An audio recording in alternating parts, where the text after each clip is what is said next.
आगाज में खबर आपको देंगे। बाजौड़ में अफगान तालिबान रजीम की जानिब से मासूम शहरियों पर हमला किया गया। वफाकी वज़ीर इत्तलात अता तारड़ की जानिब से एक्स पर बयान में ये कहा गया कि सरहद पार से तोप खाने के जरिए तहसील सालारजई में शहरी आबादी को निशाना बनाया गया। हमले में एक घर पर गोला गिरने से 4 मासूम शहरी शहीद जबकि 5 साला बच्चा शदीद जख्मी हो गया। शहीद होने वाले चारों अफराद साजिद, अयास, रियाज और माज हकीकी भाई थे। उन्होंने ये भी लिखा कि मुकामी अफराद और शहरी आबादी ने इक़दाम पर शदीद गम गुस्से का इजहार किया। अफगान तालिबान रजीम की जानिब से दहशतगर्द तंजीम फितना खारिज के साथ मिलकर शहरियों को दानिस्ता निशाना बनाना आलमी कवानीन और बुनियादी इंसानी इक़दार की संगीन खिलाफ वर्जी है।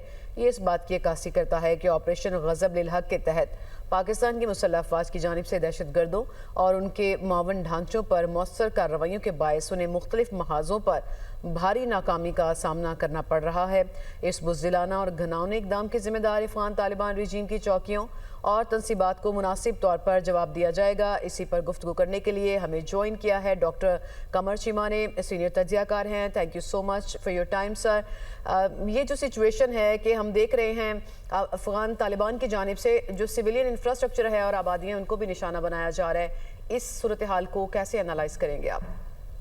जी बहुत शुक्रिया। देखें क्या वक्त हुआ करता था कि एक वक्त था कि ये जो अफगान तालिबान है इनको पता है कि जब अफगानी पाकिस्तान में आते थे तो यही पाकिस्तानी इनको पनाह दिया करते थे, यही पाकिस्तानी इनको अपना मेहमान बनाया करते थे। आज उन्हीं पाकिस्तानियों के ऊपर ये गोले बरसा रहे हैं। ये मासूम लोग, इनका क्या कसूर है इनके ऊपर, और सिविलियन पॉपुलेशन के ऊपर क्यों टारगेट किया जा रहा है? ये शायद समझते हैं कि पाकिस्तान के सिविलियंस पे हमले करने के बाद शायद ये पाकिस्तान की जो हुकूमत है, जो पाकिस्तान की जो सरकार है, ये उसको फोर्स कर सकेंगे कि हम अफगानिस्तान में दहशतगर्दों पे हमला न करें, हम उन दहशतगर्दों की हाइड आउट्स पे स्ट्राइक करते रहेंगे। देखें ये कभी दहशतगर्दों को बेचते हैं और मासूम पाकिस्तानियों को शहीद करते हैं, और कभी इस तरह बॉर्डर एरियाज के ऊपर ये सिविलियंस पे हमले करते हैं। ये सिर्फ प्रेशर टैक्टिक है कि जनाब ये टीटीपी की हाइड आउट्स पे हमले ना किए जाएं। और अब क्योंकि इनका बहुत ज़्यादा मिलिट्री इंफ्रास्ट्रक्चर जो चीज़ें थी वो तबाह बर्बाद हो रही हैं। आपने देखा कि पिछले कितने दिनों से पाकिस्तान मुसलसल इस चीज़ पे लगा हुआ है कि जो इन्होंने अपना मिलिट्री इंफ्रास्ट्रक्चर सेव किया हुआ था, जो टनल थी जहां पे ये फितना उल खारिज को उसको असला निकाल के देते थे कि ये असला जो है वो इस्तेमाल किया जाए पाकिस्तान के खिलाफ, तो अब कहाँ पे है इंसानी हकूक? अफगान तालिबान का तो वैसे इंसानी हकूक से कोई ताल्लुक नहीं है, क्योंकि ये समझते हैं कि पाकिस्तान पे जो है वो पाकिस्तानियों को तो ये जो वाजिबुल कत्ल समझते हैं, ये समझते हैं ये तो मुसलमान ही नहीं है।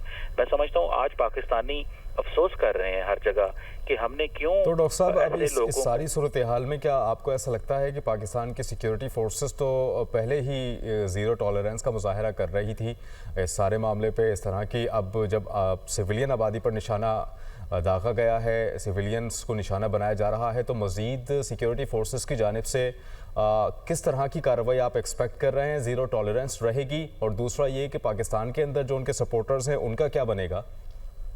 देखिए पहली बात तो ये है कि पाकिस्तान किसी कीमत पे भी कोई टॉलरेंस शो नहीं करेगा।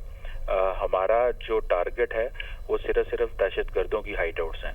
हमारा टारगेट है टीटीपी, हमारा टारगेट है वो अफगान तालिबान रजीम के लोग जो वहाँ पे बैठ के उन दहशतगर्दों को, फितना उल खारिज को प्रोटेक्ट करते हैं। हमारे वो टारगेट है। तो पाकिस्तान की सिक्योरिटी फोर्सेस जो हैं वो अपने टारगेट्स जो हैं वो जारी रखेंगे। और जारी बात है पाकिस्तान के अंदर तो पाकिस्तान की अवाम जो है वो आप देख रहे हैं कि किस तरह मासूम लोगों को शहीद किया गया। और वो जो सिंपथाइजर्स हैं जो कहते हैं कि टीटीपी से बात करें, वो पाकिस्तान के अंदर वो लोग जो समझते हैं कि फितना उल खारिज से बात की जानी चाहिए। कौन फितना उल खारिज से बात करेगा? ये देखें मासूम लोगों के कत्ल में ये इन्वॉल्व है। ये सिर्फ एक कत्ल नहीं है, ये सीरीज ऑफ ये अटैक्स पाकिस्तान में कर चुके हैं। पिछले आप देख लें 15 अगस्त 2021 से जब से तालिबान की हुकूमत अफगानिस्तान के अंदर आई है, उनको ये था कि हमारे पास अरबों डॉलर का असला है और हमारे पास भारत की सपोर्ट हासिल है। वो कॉन्टीन्यूसली इनको मिलिट्री हार्डवेयर और इंटेलिजेंस और बहुत सारी चीज़ें जो वो पहुंचा रहे हैं, पैसा इनको पहुंचाया जा रहा है। तो ये पाकिस्तान की वो ये इंडिया के लिए एक प्रॉक्सी के तौर पे काम करते रहेंगे। लेकिन पाकिस्तान ने एक चीज़ कही है कि अगर जो फितना उल खारिज टीटीपी अगर ये प्रॉक्सी है तो अफगान तालिबान जो है ये मास्टर प्रॉक्सी हैं और पाकिस्तान प्रॉक्सी और मास्टर प्रॉक्सी दोनों को हिट करता रहेगा ताकि पाकिस्तानी महफूज हों। और ये मैसेज इंटरनेशनल कम्युनिटी को भी हमने दिया है, ये मैसेज पाकिस्तानियों के अंदर भी है। वो थोड़े बहुत सिंपथाइजर जो थोड़ी बहुत हमदर्दी रखने वाले हैं फितना उल खारिज से या अफगान तालिबान से, उनको पता होना चाहिए कि आज जो 4 बच्चे, आज जो 4 मासूम लोग शहीद हुए हैं, ये इन मासूमों का क्या गुनाह है। ये पाकिस्तानी, ये वो पाकिस्तानी हैं जिन्होंने नहीं देखा कि कोई वीज़ा होना चाहिए अफगानिस्तान के लोगों का, इन्होंने नहीं देखा कि यहाँ पे इनके पास घर है कि नहीं, इन्होंने अपने घरों के दरवाजे खोले इनके लिए और आज उन्हीं पाकिस्तानियों को जो ये शहीद कर रहे हैं। मैं समझता हूँ कि पाकिस्तान की जो मिलिट्री लीडरशिप है, पॉलिटिकल लीडरशिप है, वो तमाम कोशिशें करेगी कि हर पाकिस्तानी महफूज हो। सही। डॉक्टर साहब साथ ही मौजूद रहेगा ब्रिगेडियर रिटायर्ड हारिस नवाज साहब भी हमें ज्वाइन कर चुके हैं, उन्हें भी शामिल गुफ्तगू करते हैं। हारिस साहब बहुत शुक्रिया आपके कीमती वक्त के लिए। अभी हम ये देख रहे हैं कि पाकिस्तान जो है वो सिर्फ मिलिट्री टारगेट्स को निशाना बना रहा है, सिविलियन इंफ्रास्ट्रक्चर को बिल्कुल नहीं छेड़ रहा, लेकिन अफगान तालिबान की जानिब से पाकिस्तान की जो सिविलियन आबादी है उसको निशाना बनाया जा रहा है। आप समझते हैं कि ये प्रेशर टैक्टिक्स हैं उनके पाकिस्तान के खिलाफ? देखिए, ये जो अनप्रोवोक्ड सिविलियन एरिया में फायरिंग की है, gun fire, water fire, this speaks total frustration. क्योंकि पाकिस्तान आर्म फोर्सेस ने जो इनका हाल किया है बग्राम एयर बेस पे, इनका तमाम जो अमेरिकन वेपन हमने छोड़ के गए थे, हमने बहुत सारा तबाह कर दिया है। उसके बाद इनका कल कंधार में हमने आपको देखा कि जहाँ टेक्निकल सपोर्ट इंफ्रास्ट्रक्चर था और इक्विपमेंट सोरे था, वो सारा उड़ा दिया है। इससे पहले इनके में कितने 650 दहशतगर्द मार दिए हैं, 600-650 कैदी बन गए हैं। We have played hell with them. इनके इंफ्रास्ट्रक्चर, इनके ब्रिजेस, इनके ट्रेनिंग कैंप, इनके ट्रेनिंग कैंप तमाम तबाह। अब ये हमारी सिक्योरिटी फोर्स का तो कुछ कर नहीं सकते हैं। तो ये इनोसेंट लोगों को, पश्तून्स को घरों में इनोसेंट पर फायर कर रहे हैं, हरासमेंट कर रहे हैं, वो दर्जे अभी वो बड़ी इश्तियाल में बहुत के खिलाफ नारेबाजी भी कर रहे हैं। इंटरनेशनल लॉ की इनको तमीज नहीं है, ह्यूमन राइट्स की कोई वैल्यूज नहीं है, उजरती कातिल हैं ये इसके अलावा ये भत्ताखोर हैं। इंडिया से और इजराइल से उन्होंने फंडिंग ली है, ये उसको दिखाने के लिए इस तरह हरकतें करने लगे हैं। बट दे डोंट नो कि वी कंटिन्यू डूइंग ये जो हमारे पास गजल दिल हक है ऑपरेशन, ये हम कंटिन्यू रखेंगे till लॉजिकल है।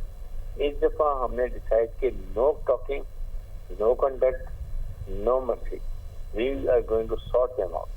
तब तक इनको सबक न सिखा दें और इनको पता न चल दे कि व्हाट इज पाकिस्तान आर्मी। अगर इंडियन आर्मी को इतनी बड़ी फौज, एयरफोर्स को 2 दिन इसका सफार दे देते हैं, तो ये अफगान तालिबान रजीम क्या है? कुछ भी नहीं है। ये हमने बड़ा ख्याल किया है, हम कोलेटेड डैमेज नहीं चाहते हैं। अफगान जो हमें पता है वो मिली से गुजरे हैं, हम उनको नहीं नुकसान पहुंचाना चाहते, कि जान के हम इस्तेमाल करते हैं। लेकिन अब इनका एंड होने वाला है जब ये सिविलियन तो इनोसेंट लोगों को मार रहे हैं। आप समझ जाएंगे इनकी ताकत खत्म हो रही है और almost they are dying their own death. ठीक है। अच्छा हारिस साहब, आपको लगता है कि कहीं कोई ऐसा ऑप्शन मौजूद है कि दोनों ममालिक दो तरफ़ा मुज़ाकरात के ज़रिए इस मामले को हल कर लें, या फिर अब जैसा आपने कहा कि ज़ीरो टॉलरेंस, डॉक्टर कमर चीमा साहब ने भी कहा था पाकिस्तान की तरफ से ज़ीरो टॉलरेंस है, अब ये पॉलिसी कंटिन्यू रहेगी या फिर कहीं आलमी सतह पर भी ये इस मामले को पाकिस्तान उठा सकता है या दीगर ममालिक इस मामले में सालिसी का किरदार अदा कर सकते हैं? What's your take on it? आपके सामने चाइना जो है वो ऑलरेडी वर्किंग कर रहे हैं, वो ये मीडिएटर के तौर पे काम कर रहे हैं। आई थिंक हमारे ममालिक इस्लामिक पालेंगे, they can do it. Iran तो खुद एम्ब्रॉयल हुआ है, लेकिन ये सैटेलाइट कंट्रीज दे ऑल, इन सबको फैक्ट होता है। इसे सबको बैठ के इसको मजबूर करना चाहिए कि ये वहाँ पर ये सही हरकतें बंद करें, प्रॉक्सीज बनना बंद करें और learn to live like good neighbour. और अवाम को भी खड़ा होना चाहिए, उनको सोचना चाहिए कि जिस तरीके से उनके जितने हकूक तलब किए गए हैं, ये पैसा बना रहे हैं, खुद खड़े हों और वहां पर इनके खिलाफ और बड़े बात ग्रुप्स हैं जिनके खिलाफ है, मिलके इन लुटेरों को हटाएं यहाँ से और इसकी जगह अपनी डेमोक्रेटिक प्रॉपर गवर्नमेंट अपनी मर्जी के लेकर आए कि दुनिया से डिप्लोमेटिक रिलेशन रखे, सेंट्रल से ताल्लुकात हों, हमारे ताल्लुकात अच्छे हों और इधर हम एक इकोनॉमिक तरक्की कनेक्टिविटी हो, ये जरूरी है। ये इसका फायदा आवाम को उठाना चाहिए। Pakistan will not talk to directly, अगर वो चाइनीज करें बिल्कुल वेलकम है, जब तक वो इंटरेक्टिंग नहीं देंगे, वेरीफाइबल इंफॉर्मेशन नहीं होगी, जहाँ जी इन्होंने बाकी अब कॉस्ट बंद कर दी है, हम जो पेशेंट स्टॉप नहीं करेंगे। सही। हारिस नवाज साहब साथ ही मौजूद रहेगा। डॉक्टर कमर शीमा की जानिब हम चलेंगे। डॉक्टर साहब, सालिसी के हद तक तो दूसरे मुल्कों का किरदार जबरदस्त बात है, अच्छी चीज है, लेकिन जो भारत इसमें रोल प्ले कर रहा है कि हम देख रहे हैं कि उनके फॉरेन ऑफिस की जानिब से अजीब तरह के स्टेटमेंट्स आती हैं, इस रोल को आप कैसे देखते हैं?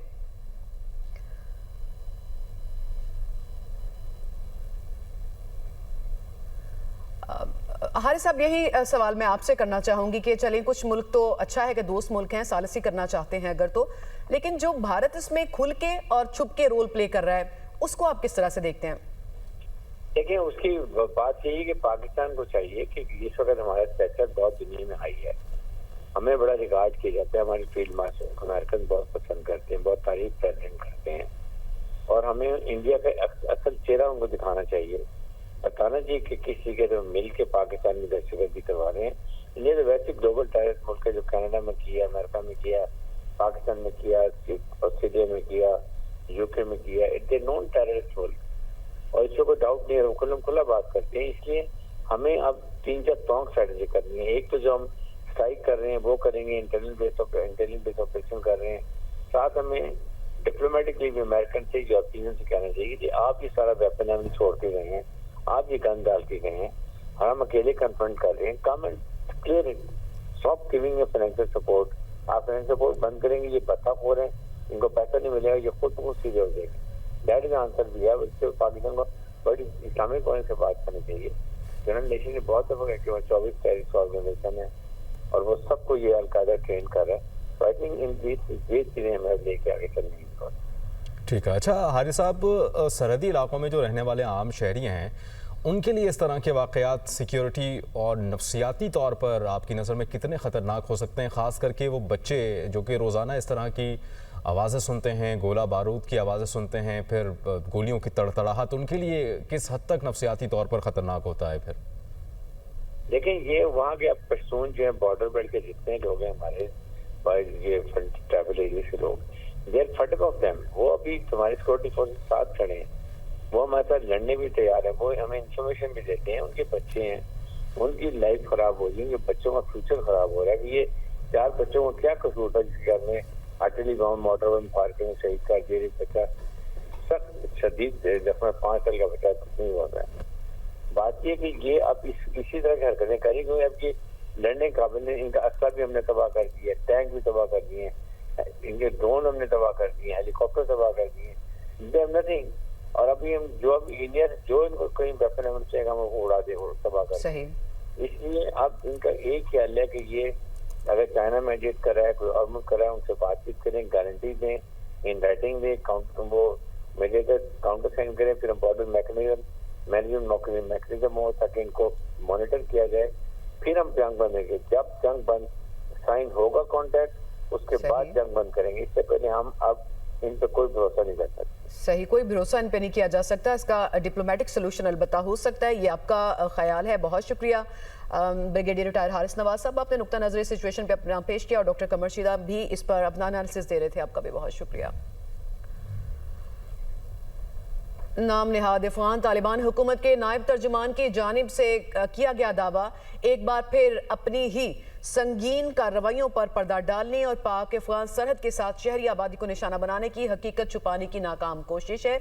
इस बयान का मकसद अपनी ही आवाम को गुमराह करना है, जो एक दहशतगर्दी की सरपरस्ती करने वाली हुकूमत के ज़ेर असर मुश्किलात का सामना कर रहे हैं। आपको खबर दे रहे हैं, तकरीबन दोपहर 3:30 बजे अफगान तालिबान हुकूमत ने जानबूझकर खैबर पख्तूनख्वा के ज़िला बाजोड़ के इलाके में ये कार्रवाई की, और 15 मार्च 2026 को तकरीबन दोपहर 3:30 बजे ये वाक़या पेश आया, और अफगान तालिबान हुकूमत ने जानबूझकर खैबर पख्तूनख्वा के ज़िला बाजोड़ के इलाके सलारजई के गाँव तसबस्ता लेतई में शहरी आबादी को निशाना बनाया। इस हमले में 4 बेगुनाह शहरी शहीद हो गए, जबकि एक 5 साला बच्चा भी शदीद ज़ख्मी हुआ। पाकिस्तान की मुसल्लह अफवाज की जानिब से की जाने वाली कार्रवाइयों के बारे में अवाम को हमेशा मुस्तकिल और शफाफ अंदाज में आगाह किया जाता रहा है, और इस मामले में भी ऐसा ही किया गया।